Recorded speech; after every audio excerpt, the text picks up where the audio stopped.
Ethnic cleansing শুরু হয়েছে বাঙালিদের বিরুদ্ধে। ইতিহাস সাক্ষী আছে যে এই ধরনের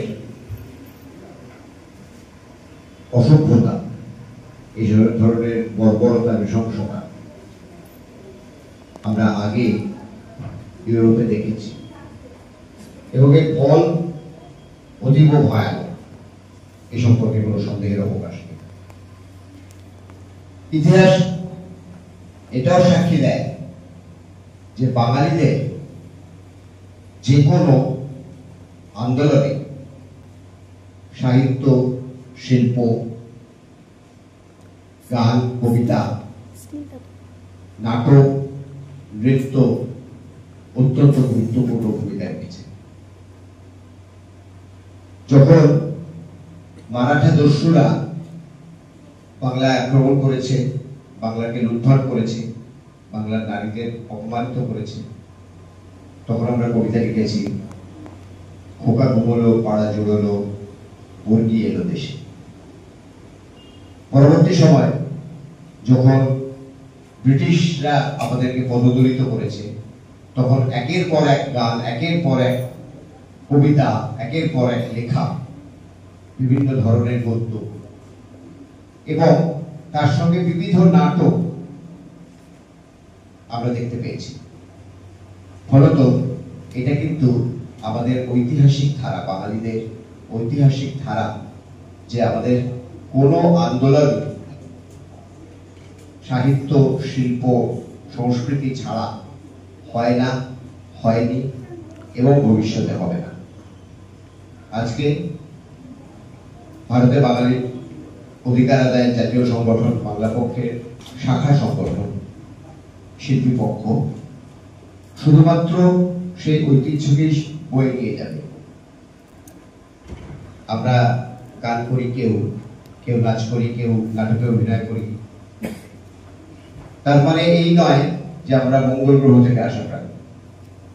মনে রাখতে হবে, ব্রিটিশ ভারতে সবচেয়ে প্রথম কবিতা লেখার দায়ে জেলে যাওয়া মানুষটির নাম কাজী নজরুল ইসলাম। কবিতা লেখার দায়ে তার জেল হয়েছিল। তার মানে কবিতা কি ভয়ানক অস্ত্র, যে ব্রিটিশ সাম্রাজ্যবাদীরাও সেটাকে ভয় পেত।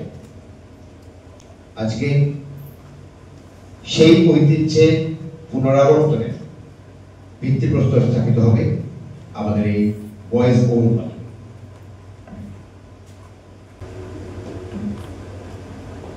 আমি বক্তব্য রেখে সময় এবং ধৈর্যের চ্যুতি ঘটাবো না।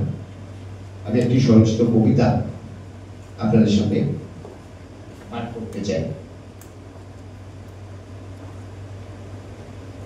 উঠোন জুড়ে ছড়িয়ে রয়েছে বাসনপত্র, সমীর আর মালতীর বই খাতা, সুভদ্রার শাড়ি, মিহিরের শার্ট প্যান্ট আর গাদা গাদা নথিপত্র। এই গ্রামটার নাম ঘাঙ্গোলা। ঘুপচি জানলা দিয়ে তাকালেই দেখা যায় নয়ডার আকাশ ছোঁয়া বাড়ি আর অফিসগুলো। মিহিরদের একসারি বাড়ির পেছনেই একটা চওড়া নালা, জলের রং পিচের মতন, তার সঙ্গে হলদেটে ফেনা। নালার ওপারে কচু বন, 1 লক্ষ প্রজাতির পোকার জন্মভূমি। এই বাড়িতে মিহিরদের আর তার ফ্যামিলি আছে 23 বছর। মিহির নয়ডায় চায়ের দোকানে কাজ করে। তার বাবা এই উঠোনে বসে নিরন্তর মাছ ধরার জাল ধরে, মানে মুক্ত। আজ সকালে ইউপি পুলিশ এসে ধরে নিয়ে গেছে তাকে।